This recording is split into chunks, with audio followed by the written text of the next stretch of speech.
ગરમીઓમાં ખાવાની મજા પડી જાય તેવી આજે આપણે બનાવીશું સુરતની ફેમસ કોલેજિયન ભેળ. તો તેના માટે એક સ્પેશિયલ ચટણી તૈયાર કરવાની છે. તો એક મિક્સર જારની અંદર આપણે કોથમરી, આદુ, મરચાં, સિંગદાણા, આઈસ ક્યુબ, થોડો સંચર પાવડર અને એક લીંબુનો રસ ઉમેરી દેવાનો છે. પાણી ઉમેરવાનું નથી, આ થોડી થીક ચટણી વાટવાની છે.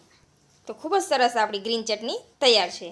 તો હવે આપણે ભેળ બનાવી લેશું. તો તેના માટે એક બાઉલની અંદર આપણે સિંગદાણા ઉમેરવાના છે. આ ભેળની અંદર સિંગદાણાનું પ્રમાણ વધુ હોય છે.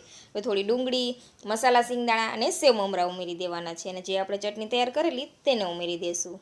અને ફરી એક લીંબુનો રસ ઉમેરી દઈશું. આ ચટણીની અંદર ખટાશ, મીઠાશ અને તીખાશનું પ્રમાણ વધુ હોય છે. ત્રણ વસ્તુ આપણે બેલેન્સ કરીને ઉમેરવાની છે. ભેળ માટે એક સિક્રેટ પાણી તૈયાર કરવાનું છે. તો તેના માટે આપણે થોડી એવી પીસેલી ખાંડ લેવાની છે. તેની અંદર પાણી ઉમેરી દેવાની, સાથે મિક્સ કરી દેવાનું છે. તો તૈયાર છે આપણું મીઠું પાણી. ભેળ બની જાય પછી 2 ચમચી જેટલું ઉમેરી દેવાનું. તો તૈયાર છે ગરમીઓ સ્પેશિયલ ઠંડી ઠંડી કોલેજિયન ભેળ. આ ભેળની રેસીપી તમને પસંદ આવી હોય તો વિડીયોને લાઇક, શેર અને ફોલો કરી દેજો. Thank you for watching.